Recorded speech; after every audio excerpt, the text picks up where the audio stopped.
Buen día, hermanos, amigos, qué bueno que estar juntos una vez más, reunidos alrededor de la palabra del Señor y poder juntos escudriñarla. Amén. Le invito, vamos a abrir la palabra de Dios en el Evangelio de Juan, capítulo 9.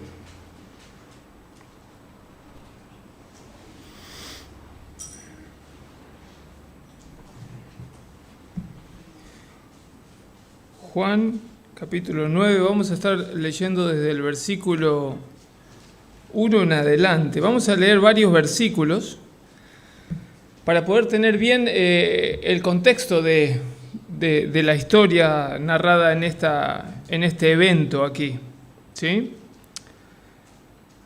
Dice así la palabra del Señor. Al pasar Jesús, vio a un hombre ciego de nacimiento. Y le preguntaron sus discípulos diciendo: Rabí, ¿quién pecó, este o sus padres, para que haya nacido ciego? Respondió Jesús: no es que pecó este ni sus padres, sino para que las obras de Dios se manifiesten en él.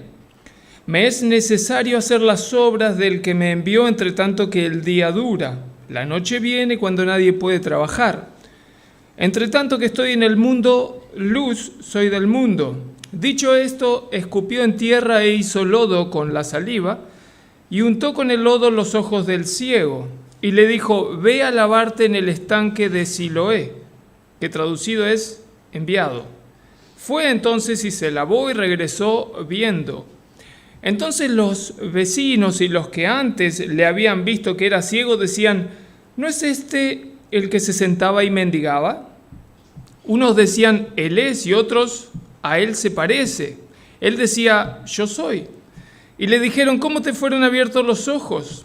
Respondió él y dijo: aquel hombre que se llama Jesús hizo lodo, me untó los ojos y me dijo: ve al Siloé y lávate. Y fui y me lavé y recibí la vista. Entonces le dijeron: ¿dónde está él? Él dijo: no sé. Llevaron ante los fariseos al que había sido ciego, y era día de reposo cuando Jesús había hecho lodo y le había abierto los ojos. Volvieron pues a preguntarle también los fariseos cómo había recibido la vista, y él dijo: me puso lodo sobre los ojos y me lavé y veo. Entonces algunos de los fariseos decían: ese hombre no procede de Dios, porque no guarda el día de reposo. Otros decían: ¿cómo puede un hombre pecador hacer estas señales? Y había disensión entre ellos. Entonces volvieron a decirle al ciego: ¿qué dices tú del que te abrió los ojos? Y él dijo que es profeta. Pero los judíos no creían que él había sido ciego y que había recibido la vista, hasta que llamaron a los padres del que había recibido la vista. Y les preguntaron diciendo: ¿es este vuestro hijo el que vosotros decís que nació ciego? ¿Cómo pues ve ahora? Sus padres respondieron y les dijeron: sabemos que este es nuestro hijo y que nació ciego. Pero cómo ve ahora, no lo sabemos. O quién le haya abierto los ojos, nosotros tampoco lo sabemos. ¿Edad tiene? Preguntadle a él, él hablará por sí mismo. Esto dijeron sus padres porque tenían miedo de los judíos, por cuanto los judíos ya habían acordado que si alguien confesase que Jesús era el Mesías, fuera expulsado de la sinagoga. Por eso dijeron sus padres: ¿edad tiene? Preguntadle a él. Entonces volvieron a llamar al hombre que había sido ciego y le dijeron: da gloria a Dios, nosotros sabemos que ese hombre es pecador. Entonces él respondió y dijo: si es pecador no lo sé. Una cosa sé, que habiendo yo sido ciego ahora veo. Le volvieron a decir: ¿qué te hizo? ¿Cómo te abrió los ojos? Y él les respondió: ya os lo he dicho y no habéis querido oír. ¿Por qué lo queréis oír otra vez? ¿Queréis también vosotros haceros sus discípulos? Y le injuriaron y dijeron: tú eres su discípulo, pero nosotros discípulos de Moisés somos. Nosotros sabemos que Dios ha hablado a Moisés, pero respecto a ese no sabemos de dónde sea. Respondió el hombre y les dijo: pues esto es lo maravilloso, que vosotros no sepáis de dónde sea, y a mí me abrió los ojos. Y sabemos que Dios no oye a los pecadores, pero si alguno es temeroso de Dios y hace su voluntad, a ese sí oye. Desde el principio no se ha oído decir que alguno abriese los ojos a uno que nació ciego. Si éste no viniera de Dios, nada podría hacer. Respondieron y le dijeron: ¿tú naciste del todo en pecado y nos enseñas a nosotros? Y le expulsaron. Oyó Jesús que le habían expulsado y hallándole le dijo: ¿crees tú en el Hijo de Dios? Respondió él y dijo: ¿quién es, Señor, para que yo crea en él? Le dijo Jesús: pues le has visto, y el que habla contigo, él es. Y él dijo: creo, Señor, y le adoró. Dijo Jesús: para juicio he venido yo a este mundo, para que los que no ven vean, y los que ven sean cegados. Entonces algunos de los fariseos que estaban con él, al oír esto, le dijeron: ¿acaso nosotros somos también ciegos? Jesús les respondió: si fuerais ciegos, no tendríais pecado. Mas ahora, porque decís, vemos, vuestro pecado permanece. Inclinemos nuestro rostro y oremos una vez más al Señor. Santo Padre, gracias te damos por esta oportunidad de poder abrir tu palabra, Señor. Gracias porque es un privilegio, Dios, poder tener esta palabra escrita, poder escuchar, Señor, lo que has hecho en la vida de otros en el pasado y poder también conocerte a través de ese trato que has tenido con otros en el pasado. Especialmente hoy, Señor, donde en tantos lugares de este mundo hay tanto conflicto y es imposible realmente reunirnos con la libertad que lo hacemos aquí. Te agradecemos por todo lo que nos has concedido, Señor. Especialmente en esta mañana por este privilegio de abrir tu palabra y poder escucharte. Háblanos, Señor. Háblanos, Padre. En el nombre de Jesús. Amén. Muy interesante este evento que registra por varias razones. Vamos a tratar de sacar todo lo que podamos sacar de qué el Señor quiere enseñarnos a nosotros hoy a través de este evento que ocurrió hace 2000 años. Si lo vemos, el Evangelio de Juan es un tanto diferente a los otros evangelios. Sabemos que hay 4 evangelios y cada uno tiene su particularidad. El Evangelio de Juan, en este evangelio solo se registran 7 milagros. A diferencia de los otros, en este solo hay 7 milagros registrados. Porque a diferencia de los otros evangelios, lo que Juan intenta hacer es contar los milagros en referencia a señales, como señales. Persiguen el objetivo de demostrar que Jesús era quien decía ser. Eso lo vemos al final del Evangelio de Juan.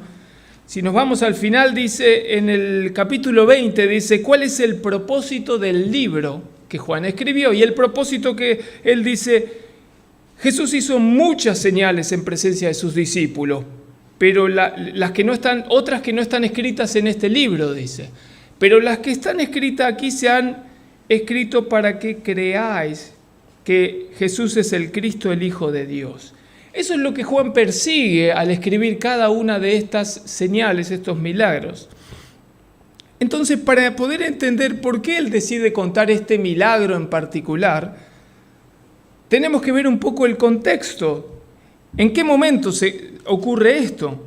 Y en el contexto, Jesús estaba enseñando en el templo. Eso está en el capítulo 8 de Juan. Él está enseñando en el templo. Era día de reposo. Jesús estaba allí dando la mayor revelación de la historia de la humanidad. ¿Por qué? Porque Él se estaba revelando a ellos como el Mesías tan esperado, tan anunciado, ese que había sido anunciado hace siglos, milenios atrás.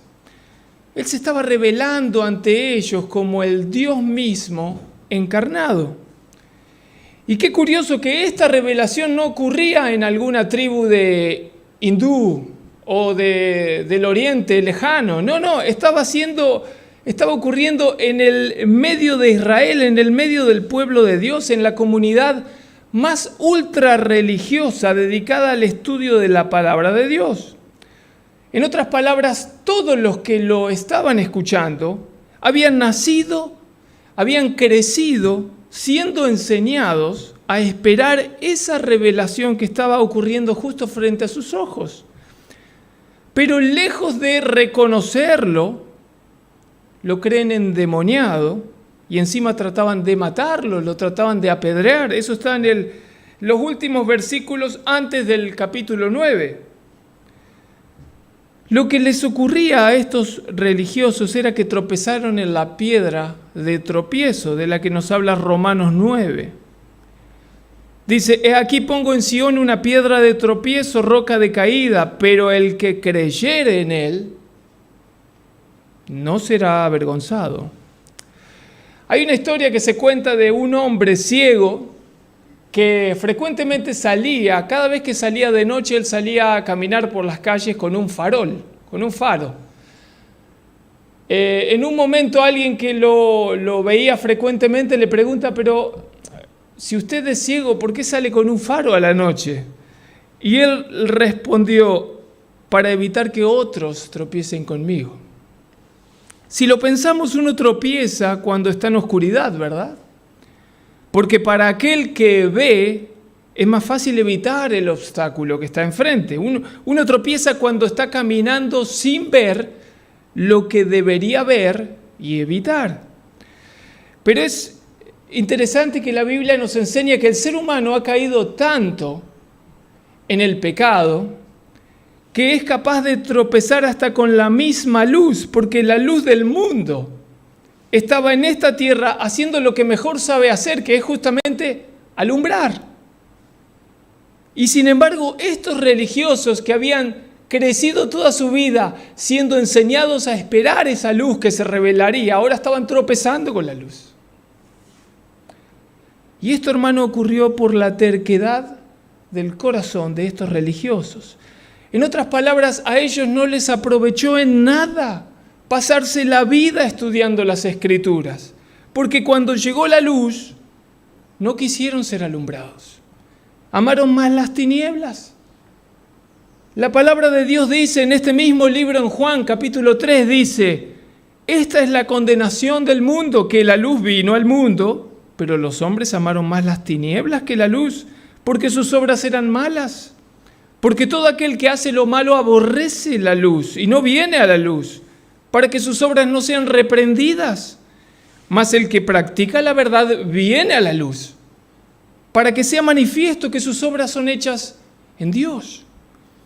Estos fariseos religiosos habían crecido esperando ese Mesías, la aparición pública del Hijo de Dios. Y cuando llegó ese momento lo rechazaron. ¿Saben por qué? Porque no seguía las formas que ellos esperaban. En otras palabras, cuando vieron cómo alumbraba la luz, no les gustó cómo la luz alumbraba, la forma en la que esa luz alumbraba, y lo rechazaron. Cometieron el gran error de juzgar a la luz como si fuera oscuridad. Ese es el contexto de la narración que leímos en el capítulo 9.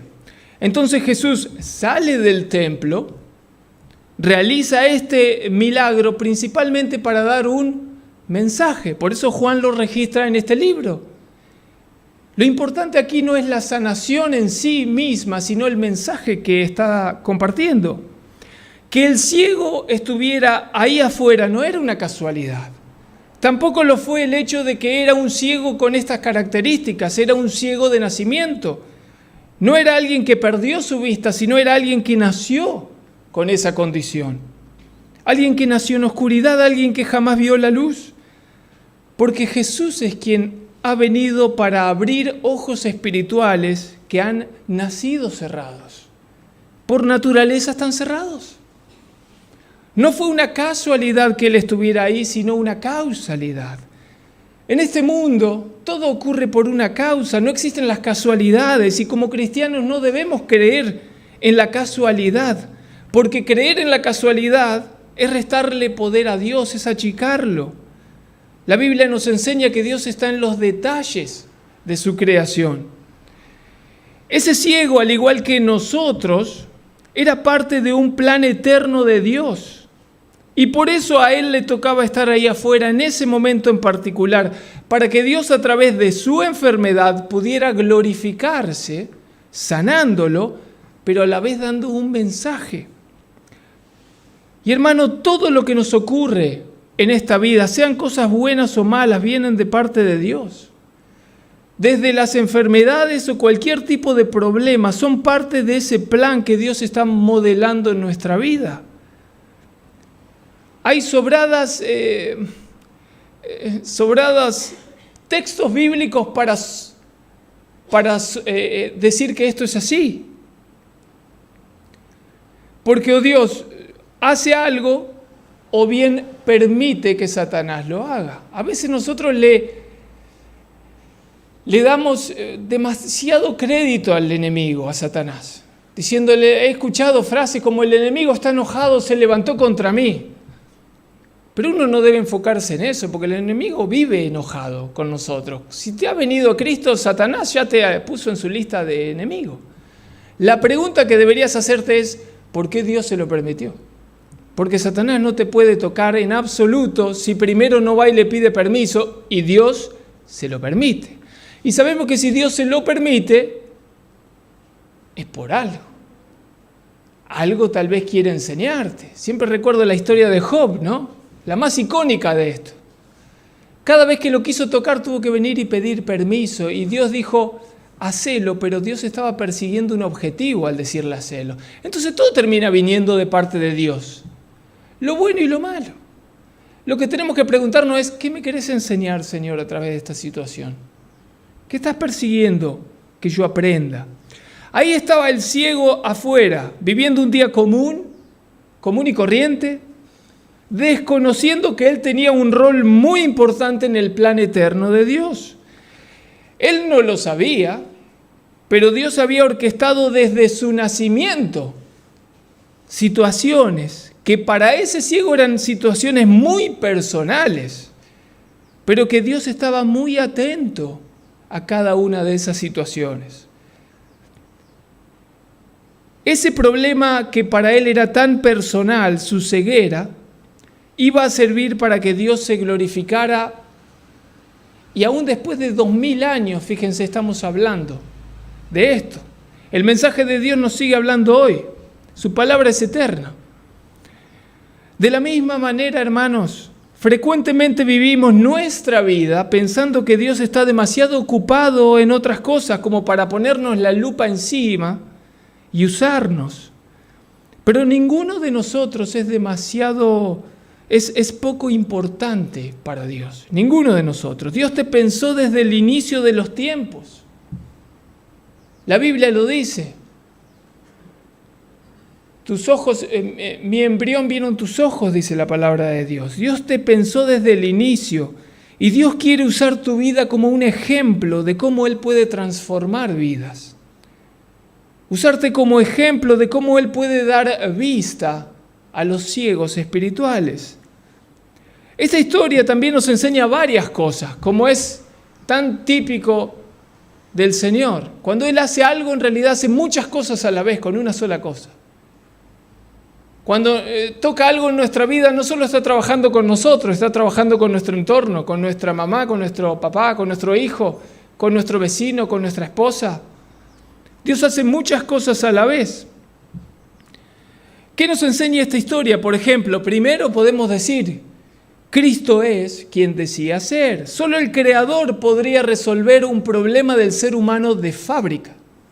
Porque si lo pensamos, este hombre vino con un defecto de fábrica. Él había nacido así. Y es interesante también ver cómo Dios resuelve el problema, porque Jesús lo podía hacer de cualquier forma. Podemos ver otros milagros del Señor, cómo Él, incluso a la distancia, daba una palabra y la persona se sanaba. Pero Él acá le hace algo particular. Él con su saliva hace lodo, lo unta y encima le dice, ve a lavarte al estanque. Todo es parte de un mensaje, porque en realidad Él podría haber dicho, recibe la vista.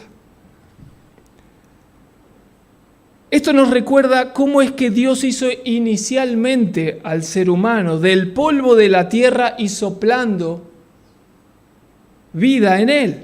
Esta sanación, lo que yo veo en ella, es la imagen de un fabricante que arregla su creación con la materia prima que utilizó para crear eso.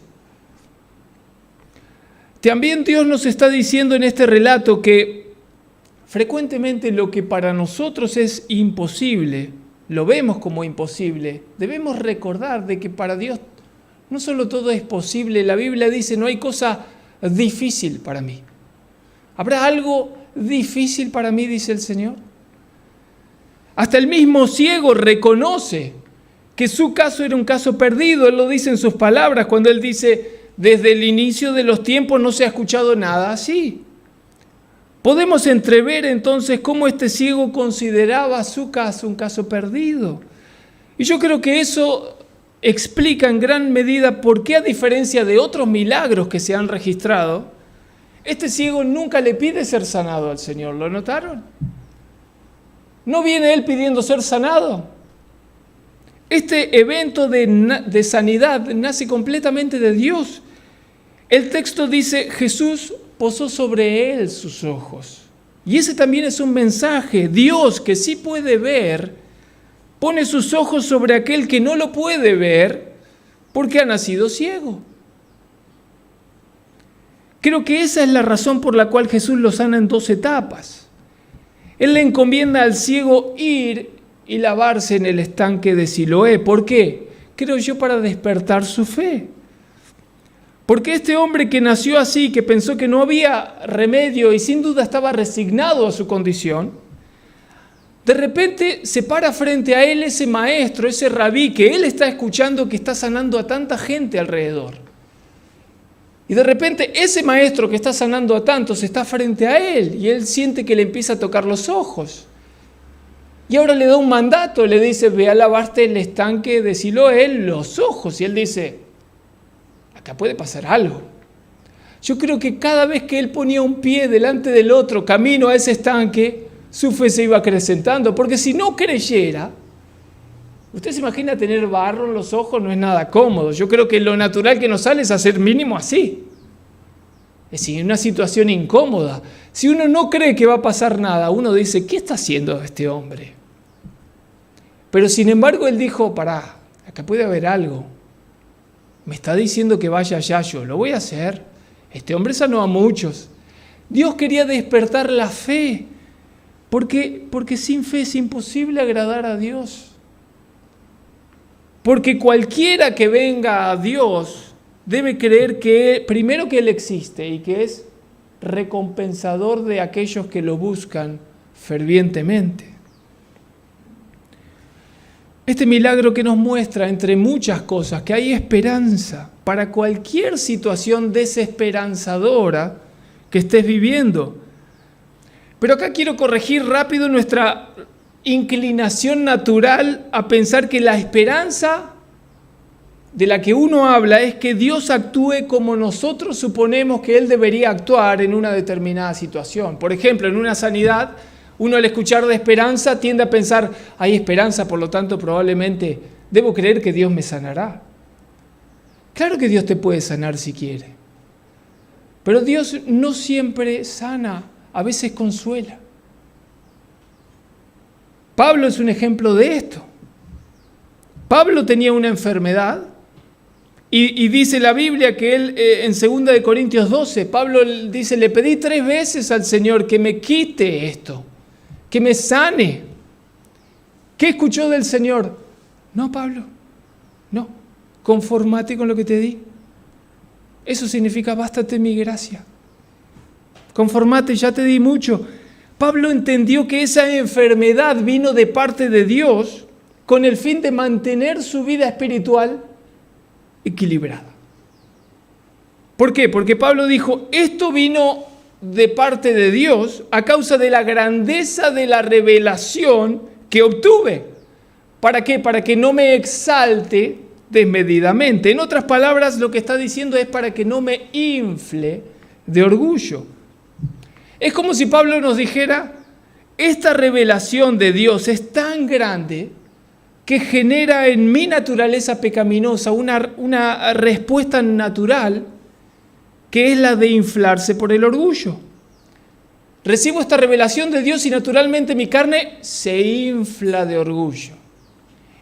Y Dios es como que dice, a ver, ¿cómo corrijo esto, Pablo, en tu vida? Ya sé, te voy a poner un aguijón. Y cuando te estás inflando de orgullo, el aguijón, ¿qué hace? Desinfla. Cada vez que te inflas un poquito, el aguijón desinfla. Entonces, ¿qué está persiguiendo Dios con esa enfermedad en particular? Mantener en equilibrio a Pablo, en un equilibrio saludable su vida espiritual. Y Pablo dice, quítalo de mí. Dios dice, si quito esto de ti, ¿cómo te desinflo el orgullo? Yo te conozco, Pablo, ¿va a ocurrir eso? Yo que te conozco sé que es necesario. En otras palabras, ¿te hace bien el aguijón, Pablo? ¿Te hace bien? Señor, ¿cómo me puede hacer bien esto que me duele? La naturaleza pecaminosa que el ser humano tiene necesita ser regulada, necesita ser controlada y frecuentemente, dice Dios, utilizo herramientas como por ejemplo adversidad de muchas clases. Puede ser enfermedades, pero pueden ser otras cosas. Problemas económicos pueden ser.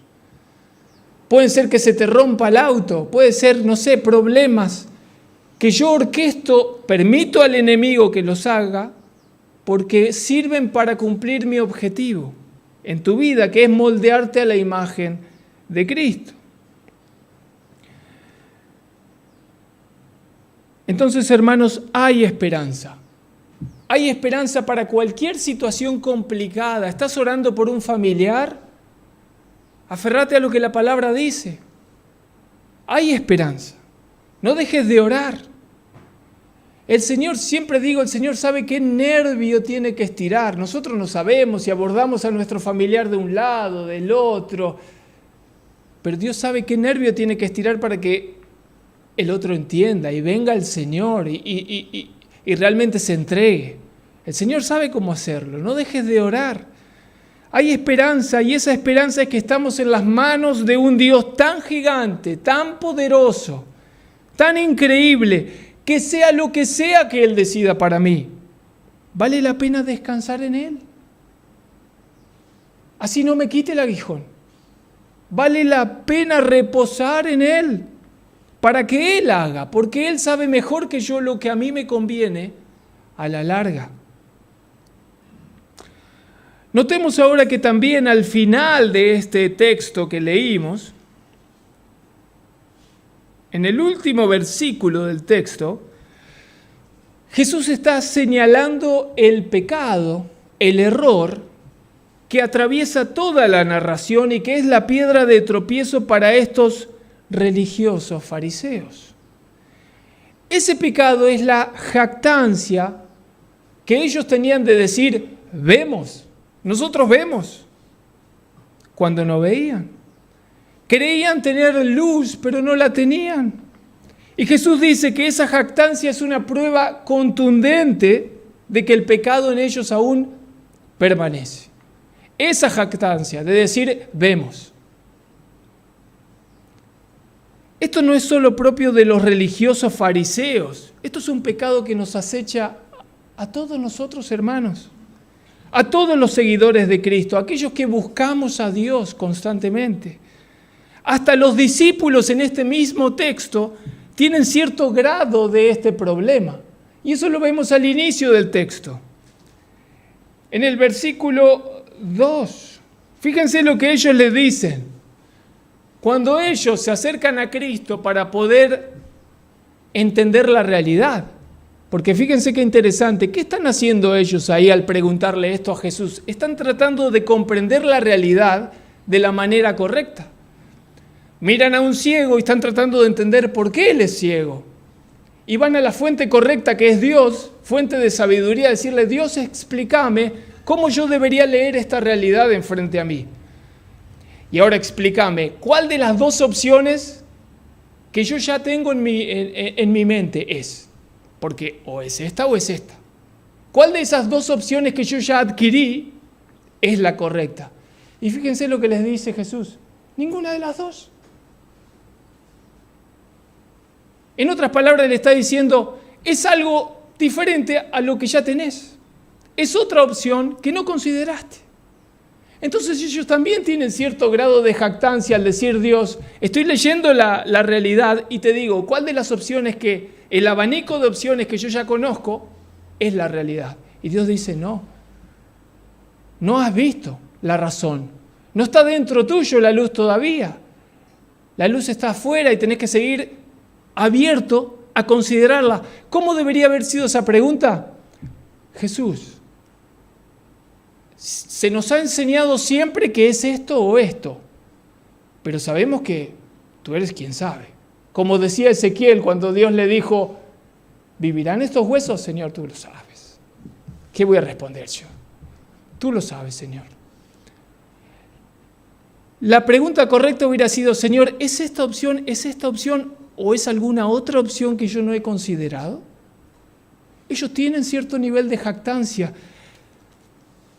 Al menos ellos buscaban esa respuesta en la fuente correcta y disponible en ese momento, que era la luz del mundo, Cristo caminando con ellos. Ellos caminaban con Él, vivían con Él. En cambio, los religiosos, fariseos de su época, intentaban buscar la sabiduría, intentaban interpretar la realidad, porque el conflicto que se da aquí es intentar interpretar la realidad de un hombre que ha aparecido y que está sanando. Esa es la discusión que se da. ¿Cómo interpretamos esto? Es lo que siempre decimos, no somos capaces de interpretar la realidad. Y es jactancia decir que ya entendemos el abanico de opciones. Los fariseos intentaban buscar esa sabiduría en la sombra, revelada hace miles de años atrás, en la ley escrita por Moisés. Y se cerraron a la oportunidad de tener una relación directa con la luz, no con la sombra, con la luz que tenían enfrente de ellos. Eso lo vemos claramente, por ejemplo, en el versículo 16. Fíjense lo que dice, acá está la clave. Entonces algunos de los fariseos decían, ese hombre no procede de Dios. Y ahora voy a dar la razón, dice el fariseo, porque ese hombre no procede de Dios. Esta es la razón. Irrefutable, porque no guarda el día de reposo. Dicho de otra forma, este fariseo religioso, es esto lo que él está diciendo. En mi teología, dice ese fariseo, mi teología, o sea, mi conocimiento de Dios, la forma en la que yo entiendo a Dios, hay una base en esa estructura de mi teología, hay una base sobre la cual yo he construido mi conocimiento con Dios. Y cuando yo miro esa base, esa columna de mi estructura, esa columna dice, quien quebranta el día de reposo es un pecador. Miro a este hombre, quebrantó el día de reposo, resultado, pecador, por lo tanto lo rechazo. ¿Dónde está la falla del razonamiento de este religioso? ¿Dónde se encuentra? Él falló en entender que las cosas de Dios no es tan fácil como decir A más B igual C. Seguir ese procedimiento para discernir fue fatal para este fariseo y para todos los religiosos de su época, porque era este el procedimiento que ellos llevaban a cabo para aceptar o no a Cristo. Siguieron este procedimiento y fue fatal porque rechazaron la luz, rechazaron algo que sí venía de Dios. ¿Qué nos muestra eso? El procedimiento está mal, ese razonamiento está mal. Ahora, a la luz de los 2000 años que nos separan a nosotros de este evento, nosotros podemos ver dónde está el fallo en ese procedimiento, en ese razonamiento. Si ese fariseo religioso hubiera tenido la humildad de reconsiderar esa base doctrinal, esa columna, si él hubiera tenido la humildad de reconsiderar aquello sobre lo cual había construido su teología, no le hubiera pasado eso. ¿En dónde estaba el error? Él todo lo que hubiera tenido que hacer es agregarle a esa verdad, porque es una verdad. La palabra de Dios no se contradice, hermanos. Lo que el Señor dijo a Moisés no se contradice, no hay error. El error siempre viene de parte del religioso que pretende decir que él entiende la ley. El error no está en la ley, sino en el hombre, que dice que ya la entiende. Todo lo que él tendría que haber hecho en esa columna es simplemente decir, el que quebranta el día de reposo es un pecador. Y entre paréntesis poner, a menos que sea Dios. Si él ponía ese a menos que sea Dios, si hubiera tenido la humildad de ampliar el concepto, Cuando hubiera visto a Jesús hubiera dicho, hay un hombre quebrantando el día de reposo, pará. Pero la ley tiene una excepción. A menos que sea Dios, ¿no será Dios este? Porque si es Dios, entonces está bien, entonces sí puede ser el Mesías. Sin embargo, se cerró y por lo tanto se perdió.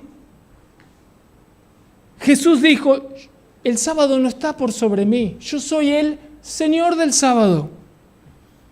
El sábado habla de mí. Dios puede romper su ley, hermanos, porque Él la creó y una clara muestra de eso es que Él se fue volando al cielo. Dios creó la ley de la gravedad, pero si Él quiere volar, vuela. Dios creó la ley de la densidad del agua, pero si Él quiere caminar encima del agua, Él camina. Él está encima de su ley. Ahora, ¿cómo traemos esto a nuestra aplicación?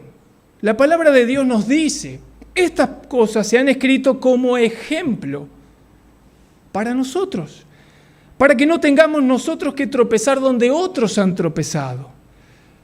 El cristiano siempre debe caminar de la mano de Dios en humildad, dispuesto incluso a reconsiderar lo que sea que Dios quiera mostrarle, aunque sea algo que él haya aprendido de otra manera.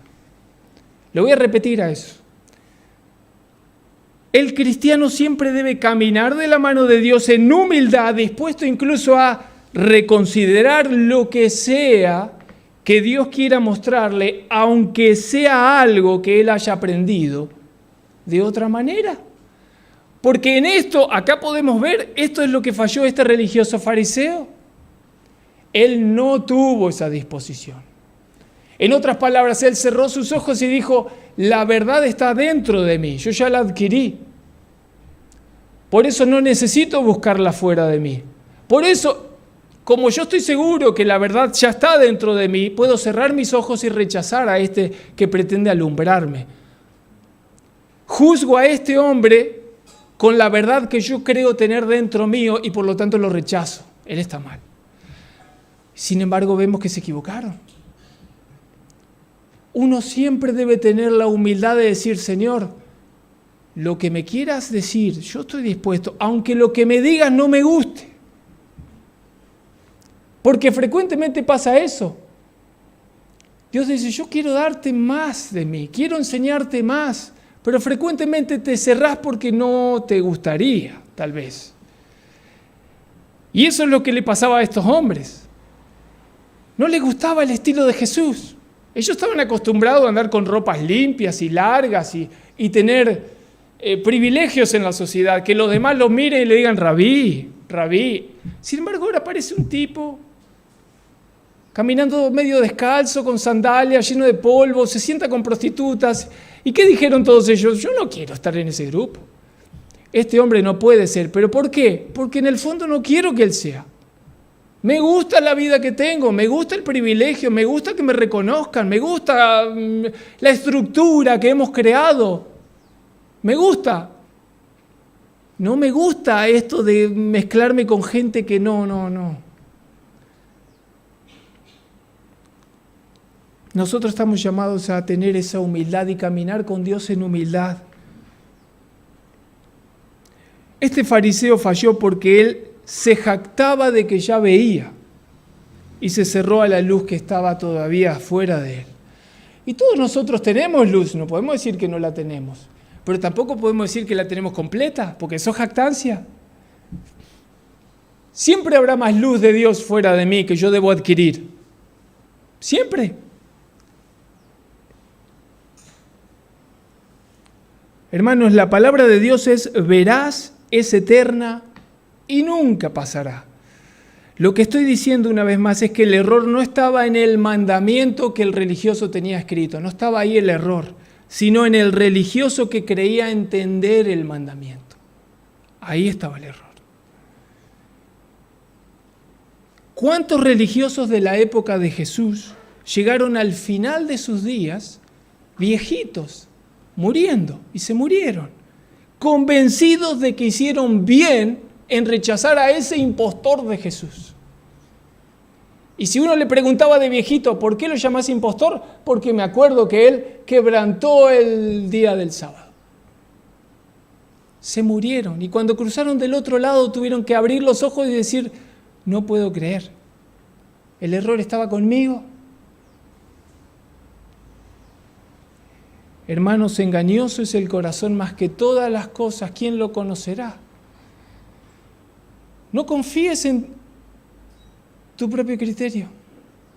El cristiano no debe creer jamás en su propio criterio, siempre estar dispuesto a que, no la sé, responder como Ezequiel, tú lo sabes, Señor, tú lo sabes. ¿Quién soy yo para decir? Tú lo sabes. Yo estoy convencido, hermanos, que el mayor peligro que enfrentamos los cristianos es el de convertirnos en religiosos, como este fariseo, que mientras creía ver en realidad se estaba oponiendo a lo que venía de parte de Dios. El cristianismo es un camino estrecho y equilibrado que requiere esfuerzo diario en humildad y negación constante para avanzar en ese camino, para madurar, para crecer a donde Dios te quiera llevar. Claro que siempre estará la tentación de desviarnos hacia el extremo, porque ese es el religioso se ha ido hacia el extremo, y es más cómodo ir al extremo, porque requiere menos esfuerzo ir al extremo. ¿Acaso no requiere esfuerzo que este religioso tuviera que decir, pará, lo que tengo que hacer ahora es reconsiderar mi base, a ver si realmente esa columna está bien escrita o no? Eso requiere esfuerzo, es más fácil decir, no, a ver, miro, leo, listo, rechazo, se acabó. No tengo nada más que pensar. Eso no requiere esfuerzo. Y frecuentemente nosotros tenemos esa tentación de irnos a lo más fácil. Pero Dios dice, ¿sabe qué? Constantemente en la palabra, esforzate. Esforzate. Renunciá. Seguí caminando de mi mano. Seguí reconsiderando lo que crees correcto. Porque han nacido en oscuridad. Hemos nacido en oscuridad. Tenemos mucho que entender. Y no entendemos nada todavía, hermanos. Les puedo asegurar que el día que nos crucemos del otro lado vamos a mirarnos y vamos a decir, pensar que yo creía que entendía y era un bebé. Mirando todo lo que entiendo ahora del universo, era un bebé, era un embrión. Mi conocimiento en la tierra era un embrión en comparación a lo que... Es así, nunca debemos cerrarnos diciendo, yo ya entiendo, como los discípulos, Señor, ¿cuál opción es? Porque una tercera seguro que no es. Nunca. El error está en nosotros que frecuentemente asumimos que ya entendimos cuando Dios dice, deberías mantenerte abierto para que yo pueda de esa manera corregir lo que sea necesario corregir en tu pensamiento y en tu vida. Hermanos, yo no sé ustedes, yo quiero todo lo que Dios quiera darme. Yo quiero todo lo que Dios quiera darme, aunque no me guste lo que Él me dé. Si a mí me consta que me viene de Dios, lo quiero, lo quiero. Y Dios dice, ahí va un aguijón. Va a doler un aguijón, Señor, pero ¿me lo das vos? A ver, me aseguro, ¿sos vos? Que venga. Porque yo sé que aunque sea un aguijón, me hace bien. Me va a hacer bien. A la larga me va a hacer bien. Me va a doler hoy, pero me va a hacer bien, es lo que necesito. Yo quiero todo lo que el Señor me dé. Es mi deseo, hermano, que nunca nos cerremos o endurezcamos nuestro corazón. La palabra dice, si oyeres hoy su voz, no endurezcas vuestro corazón. Nosotros tenemos esa facultad de endurecer, como este fariseo religioso, endurecer, para dejar de estar abiertos a un Dios vivo, que sigue hablando y que quiere seguir trabajando en nuestra vida para moldearnos cada día a nuestra meta, que es la imagen de Cristo. El Señor nos ayude a poder lograr esto en humildad, en esfuerzo. Amén.